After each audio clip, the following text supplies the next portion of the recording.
Hello, my name is Gianna Torrio. I did my community assessment on my hometown of Hanover, Massachusetts.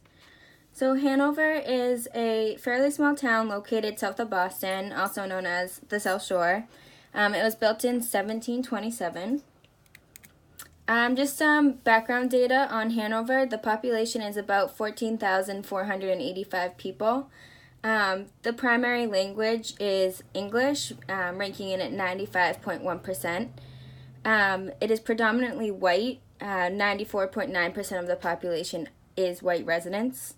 The amount of foreign-born residents was 4.5%.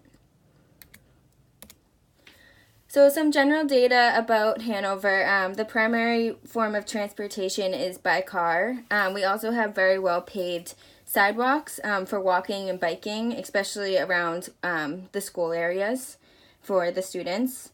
You can also use Uber, and there's a bus pickup located in Rockland, which is about 10 minutes away, and a commuter rail pickup in Abington, which is located about 15 minutes away. Within the town, you can find 5 public playgrounds open to the public. All of these are very well kept in regards to landscaping. There's also no graffiti. There's always trash cans available for any sort of trash, so there's not much littering, which I've noticed. There is no trash pickup in Hanover. There is a town dump located in the center.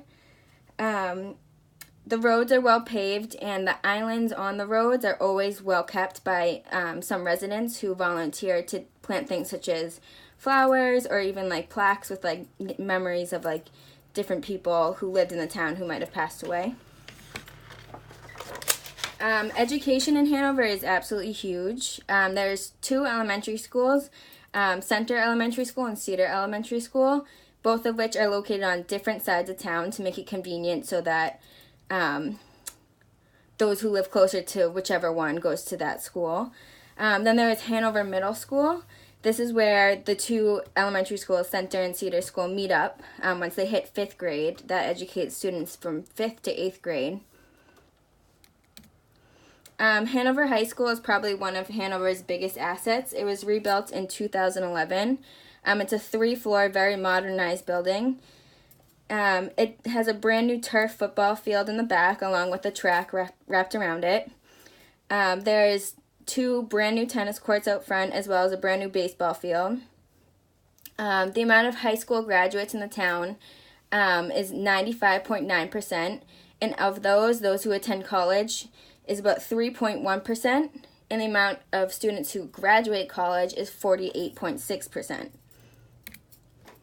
So in the town, we have your typical resources such as the fire station and the police station. These are both located in the center of town, probably about 2 miles away from each other. In the very center of town, you'll find the John Curtis Free Library right next to the Hanover Town Hall. The John Curtis Free Library was redone probably in about 2007. They added an addition onto it, but kept the older part of it too. So inside it's kind of like a modern side as well as like the older wooden side. The town hall is under minor construction right now, just to fix some things that kind of are falling apart, and they're also repainting it from white to a color that they have not decided on yet. Down the street from there, you can find St. Mary's Catholic Church. It's a beautiful church.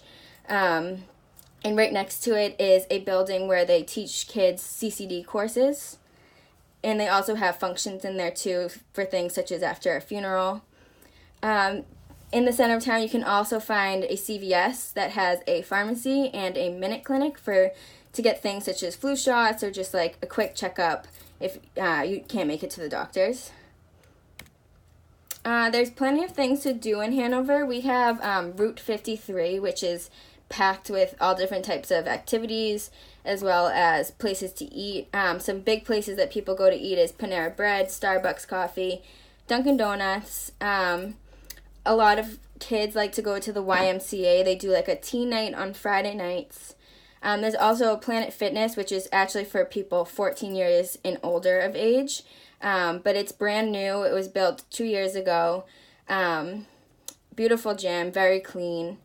Then there's the Hanover Bowling Alley, which was redone back in like 2006. and it's very more modernized now. There's actually a bar in there. There's the Patriot Cinemas, which was redone in 2005.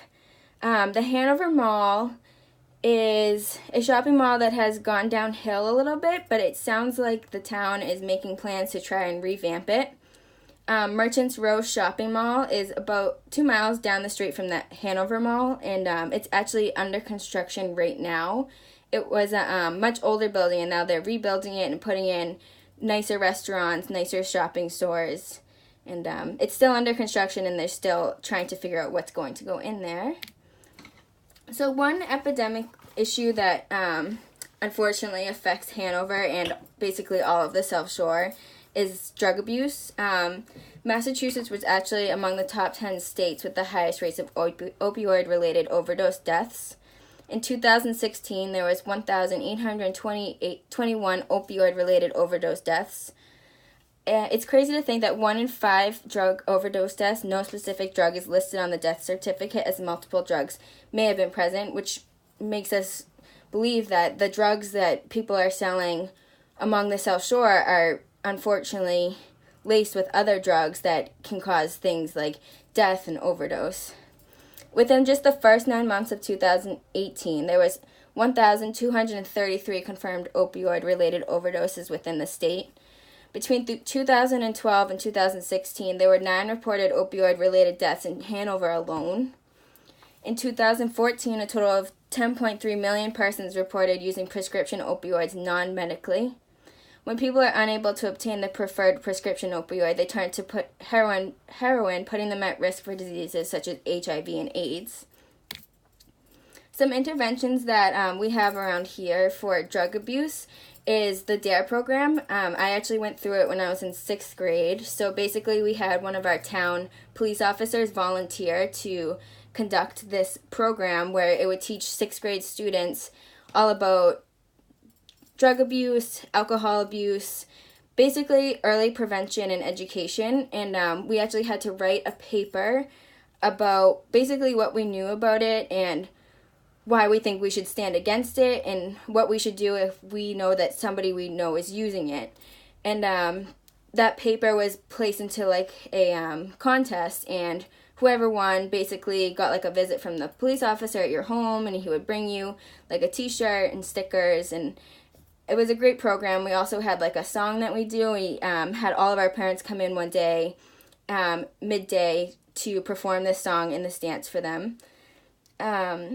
So early education and prevention is huge. I think it's so important that we don't try and avoid the discussion of drug abuse, especially at a young age, because even at a young age, they may already be exposed to it through their parents or older siblings. So talking about it, I think, is absolutely key.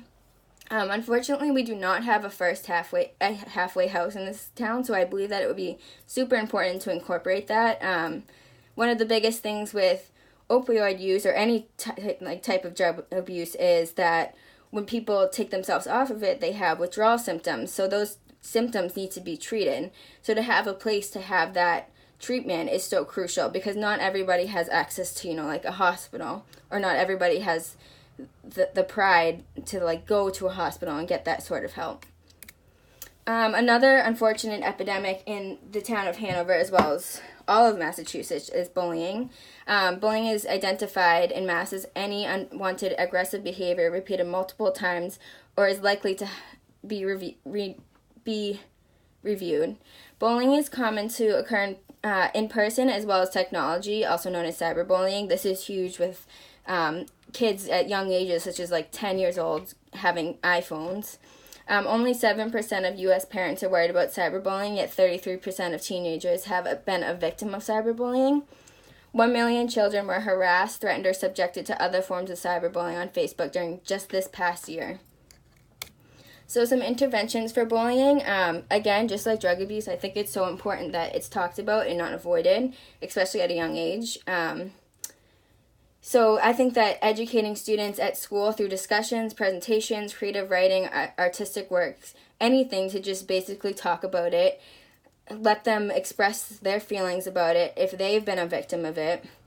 Also important is staff training on bullying prevention and just recognizing it, because it's so important that a staff member can pick out a student who's being bullied, because it's not common that a kid maybe young as second grade is going to reach out and say, hey, I'm a victim of bullying. They think that that's just normal and that they're being picked on because they're different. Each state has their own laws and regulations regarding bullying, always changing. So important to keep up with them, because it's absolutely not tolerated. I remember all throughout my schooling in Hanover, it was never tolerated. Our guidance counselors were always on top of it, and talking with students who felt like they were victims, and also talking with the people who were causing the bullying to figure out the underlying issues. And that is my community assessment.